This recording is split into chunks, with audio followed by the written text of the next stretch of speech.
I want to be clear about one thing before I tell you any of this. I am not a hero. I am not special. I did not do anything particularly brave or clever. What I did was survive, mostly by accident, and then wake up one morning with 400 pounds of alien lying on top of me. Everything after that was just me trying not to make things worse. My name is Marcus Vale. I am a survey sergeant with the United Earth Coalition's Deep Space Mapping Division, and 3 weeks before any of this happened, my ship fell out of the sky. It was not a dramatic crash. There was no explosion, no heroic last transmission, no slow tumble through fire. The gravity stabilizer on the Meridian 7 simply failed during orbital insertion, and the ship came down fast and hard on a moon that did not have an official name yet, just a catalog number. Survey Point 7 Gamma. Cold, dark, and very far from anyone who might help. I was the only one who made it out. I do not like to talk about that part. What I will tell you is that I survived the first 3 weeks by being stubborn. I found a cave in the rocky hillside about 2 kilometers from the crash site. I sealed the entrance with sheets of heat-reactive polymer I had pulled from the wreckage. I had enough emergency rations for 4 weeks if I was careful. I had a survey pack with basic tools, a medical kit, 1 emergency beacon with limited charge, and the kind of bone-deep tiredness that makes a person stop thinking about the future and focus only on the next hour. The nights on 7 Gamma were brutal. The temperature dropped to minus 40 degrees Celsius after the sun went down, and the wind came off the northern flats like something with a grudge. My sleeping bag was rated for extreme cold, and I had learned very quickly that sleeping in clothing created moisture, and moisture in that temperature created problems. So I slept without clothes. It was practical. It was science. I was not going to apologize for it. I had set up a small heat coil near the cave entrance and gone to sleep that night feeling, if not good, then at least stable. My systems were working. I was alive. The beacon had picked up a faint response signal 2 days earlier, which meant someone might be coming. I told myself that was enough reason to keep going.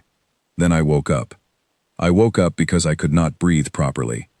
There was weight on my chest. Enormous, steady, warm weight. The kind of weight that should not exist in a small cave on a dead moon far from anything. My first thought was that part of the ceiling had come down. My second thought was that the ceiling was warm, which ceilings generally are not. My third thought arrived when I opened my eyes and found myself looking up at 4 amber eyes arranged in a wide arc across a face that was not human in any way. I screamed. I am not ashamed of this. I think screaming was the correct response. I screamed and tried to sit up, and managed neither of those things, because she did not move even slightly. She simply looked at me with those 4 amber eyes, completely still, completely calm, in the way that a mountain is calm. And then she reached out one enormous hand, 6 fingers, each one tipped with a dark, curved claw, and she placed it gently across my face. Not squeezing, not threatening, just there, covering my mouth and most of my nose. She was shushing me. An alien the size of a small vehicle, lying draped across my chest in my sealed cave on a moon at the edge of known space, was telling me to be quiet. Her skin was dark gray, smooth in some places and lightly ridged in others, and across her shoulders and the sides of her neck, faint patterns of gold light pulsed slowly, like breathing, like a heartbeat made visible. She made a sound then. It came from somewhere deep in her chest, and I felt it more than I heard it. A low, rolling vibration that moved through the air, and through the ground, and through my ribs all at once. It was not threatening. If I had to describe it, I would say it felt like being told, very firmly and very kindly, that everything was going to be fine. I stopped screaming, mostly because I had run out of air, but also because something about that sound was hard to argue with. She removed her hand from my face slowly. She settled back, still covering most of my body with hers, and she watched me. I watched her back. Outside the cave, the wind had gone completely silent. I realized after a moment that it had not stopped. She was blocking it. Her body was so large and so warm that she had simply absorbed the cave's climate into her own. I lay there in the dark, an alien draped across me like a living blanket, and I did what any reasonable person would do. I tried to think. She had not hurt me. She had touched my face gently and made a calming sound. She was warm. She had come into my sealed cave, which meant she had either moved the polymer sheeting aside or passed through it like it was nothing. She showed no aggression. She was watching me with what looked, from a certain angle, like curiosity. I decided to start there. I raised one hand slowly, keeping the movement small. She watched my hand. I opened my fingers, palm facing her, a gesture of openness. She looked at it for a long moment, then held up her own hand, her 6 fingers spread wide, mirroring me. Her palm was a lighter gray, almost silver, in the faint glow of her bioluminescence. I said, slowly, clearly, "My name is Marcus." She made a sound, not the deep vibration from before. Something shorter, shaped differently. I realized she was copying the rhythm of my words, not the sounds themselves. She was listening to how language felt, not what it meant. That was the moment I stopped being purely afraid and started being genuinely fascinated. I called her Rova. It was not her name. I had no way to know her name. But when I said the word, she tilted her head slightly, and the gold patterns on her neck brightened just a little. She seemed to find it acceptable. So Rova it was. The next 3 days were the strangest of my life, and I grew up on a frontier station where strange was the daily standard. Rova did not leave. She came and went from the cave freely, always returning within a few hours, always settling near me with that deep calm that I was starting to think of as her natural state. She brought things, flat stones that held heat well, something that looked like dark moss, but was warm to the touch, and smelled faintly of minerals. I could not eat it, but I appreciated the gesture. We tried to talk. It was, to be honest, almost entirely a failure. I tried hand signals. She copied them with perfect physical accuracy and zero understanding of their meaning. I drew pictures in the dirt, simple ones, a circle for a sun, lines for a person. She drew back, and what she drew was so complex and precise that I sat staring at it for 20 minutes trying to understand. There were curves and angles and patterns that repeated in ways that felt mathematical. I eventually decided she might be drawing star positions. I had no way to confirm this. Was not an astronomer. I tried speaking loudly and slowly, the way people always seem to think helps even when no shared language exists. She reached over, placed one claw tip lightly against my lips, and produced a subsonic note that made my back teeth vibrate. Then she waited. The message was obvious enough. Stop talking. Start listening. So I did. I started paying attention to the vibrations she made, not just as sounds but as shapes. Some were long and rolling, some were short and sharp, some came in pairs. I began connecting them to moments. The short double pulse seemed to come when she was alerting me to something outside. The long rolling sound came when she was settling down to rest. A rising tone, like a question, came when she was watching me do something she had not seen before. She noticed me noticing. I know because the gold on her neck pulsed in a new pattern when I first correctly responded to a vibration. She had made the alerting sound, and I had looked toward the cave entrance before she did. She went very still. Then that gold light cascaded from her neck all the way down her arms, and she made a sound I had not heard before. Short, rhythmic, percussive. It repeated 3 times. It took me another full day to realize she was laughing. On the 4th day, I asked her, in the best combination of sounds and drawings and gestures I could manage, why she had come to my cave, why she had been watching me, why she had stayed.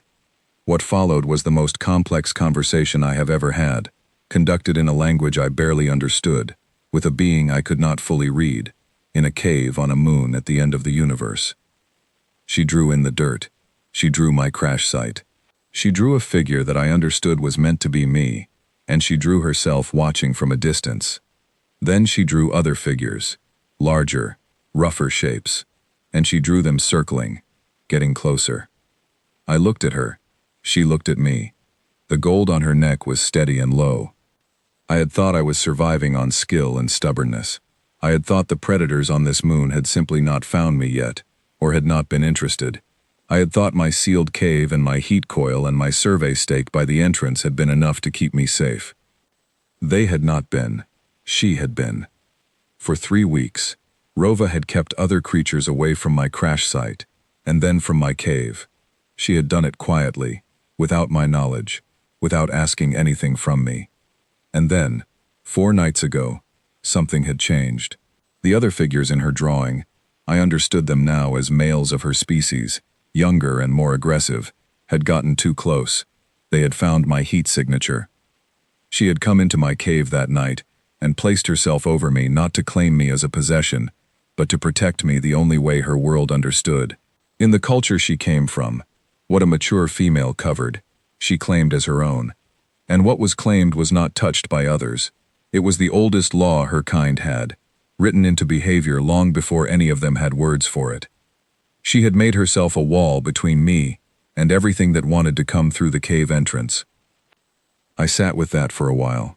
Then she pointed to something else in her drawing, a shape I recognized after a moment as the entrance to the cave, and a smaller shape flying out of it, a dark shape, and beyond the entrance, a figure recoiling.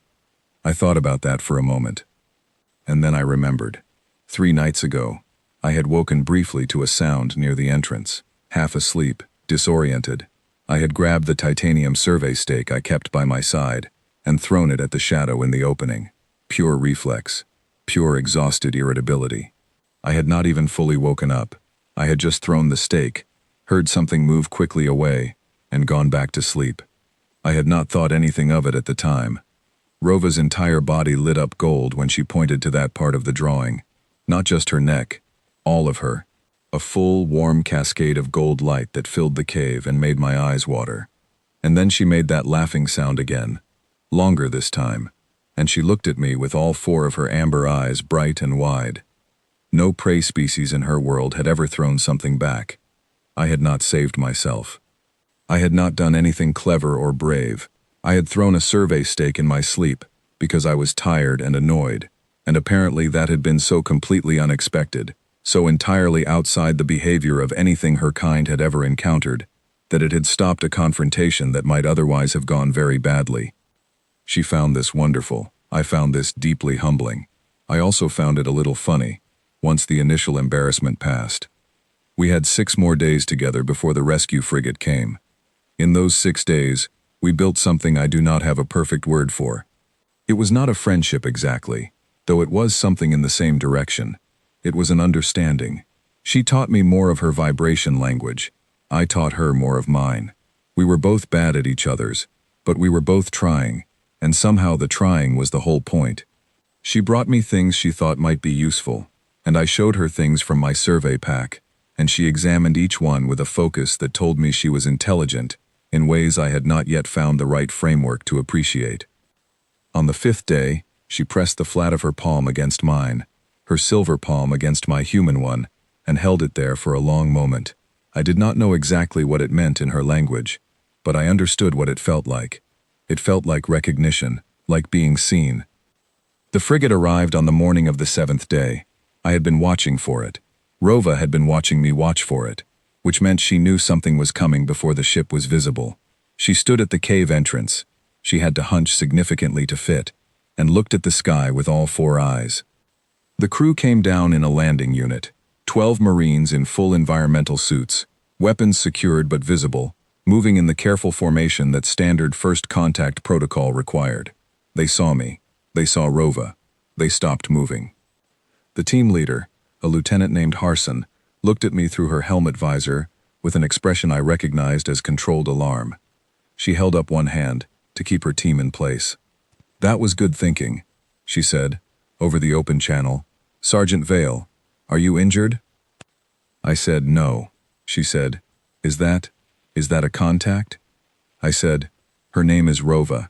She has been keeping me alive for 3 weeks. Please do not make any sudden movements."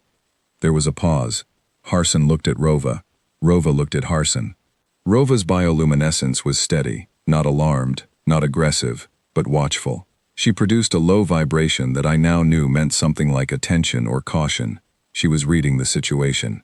Harson said, "Protocol requires we establish a sterile perimeter and remove you from contact proximity." I said, "I understand that." She said, "We need you to walk to us, Sergeant." I said, "I understand that too." I looked at Rova. She was still watching the Marines. I made a gesture I had taught her over the past week. Palm out, fingers spread, a slow push forward. "Wait. Be still." She looked at me. The gold on her neck pulsed once, twice. She dipped her head slightly. Not submission, acknowledgement. I walked to the landing unit. I stood beside Harson and looked back at Rova, who had not moved. I said, quietly, "She is not hostile. She has never been hostile. She is the reason I am standing here right now, instead of being something else's meal." Harson was quiet for a moment. Then she said, "What do we do?" I said, "We do something that is apparently not in the protocol manual. We say thank you." I turned to face Rova. I placed my right hand flat against my chest, over my heart, and I held it there. It was a human gesture, not a veil one. But she had spent 7 days learning how I communicated, and she had paid better attention than most people I had worked with for years. She looked at my hand.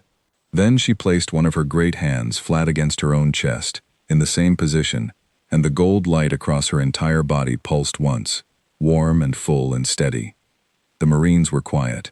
I think some of them stopped breathing for a moment. The report I transmitted that evening was the longest I had ever written. I described everything. The crash, the 3 weeks of survival, the night I woke up with her lying on top of me, the slow and strange and imperfect communication we had built, the way she had protected me without asking anything in return, the fact that throwing a survey stake in my sleep had apparently made me a figure of great interest to her entire community. I said that the Veil, the name I gave to her species in the report, based on my own surname, because I needed to call them something, were not hostile. I said they were intelligent, curious, and deeply observant. I said that every other species that had apparently encountered them had either fled or fought, and that the Veil had simply moved on from each encounter with quiet disappointment. I said that humanity, by being too tired, and too stubborn, and too far from help to behave the way every other civilization apparently had done something no one had managed before. We had been interesting. The UEC reviewed my report for 11 days before responding. When they did, they approved the establishment of the first non-hostile first contact protocol in human history. It was built on no weapons, no sudden movements, no assumptions, and no rush. It was built on patience, on listening, and on the understanding that showing up and simply refusing to leave was sometimes the most powerful thing a person could do. They named the protocols after me. I found this embarrassing. I told them I had done nothing that deserved a name attached to it. The committee said that was exactly why they were naming it after me. Rova came to find me one more time, before the frigate departed. She came alone, in the early morning, and she stood outside the landing unit with the same patient stillness she always had. I went out to meet her. We stood together for a while, not talking, watching the light come up over the northern flats. She pressed her palm to mine one last time, held it there. Then she made one sound, a single rising tone that I understood as a question, or an invitation, or something between the two. I smiled. I pressed my hand back. I said, "I will come back." I do not know how much of that she understood, but her bioluminescence went warm and gold, and she turned and walked back toward the hills in that steady, unhurried way she had, and she did not look back. She did not need to. She already knew I meant it. I kept my word, but that is another story. What I want you to take from this one is simple. The universe is enormous, and old, and full of things that are stranger and more wonderful than anything we have prepared ourselves to imagine. Most of those things are waiting for someone to show up and just be there. Not with weapons, not with protocols, not with the right words, just with the willingness to stay. Humanity has always been very good at staying. It turns out that was worth something after all.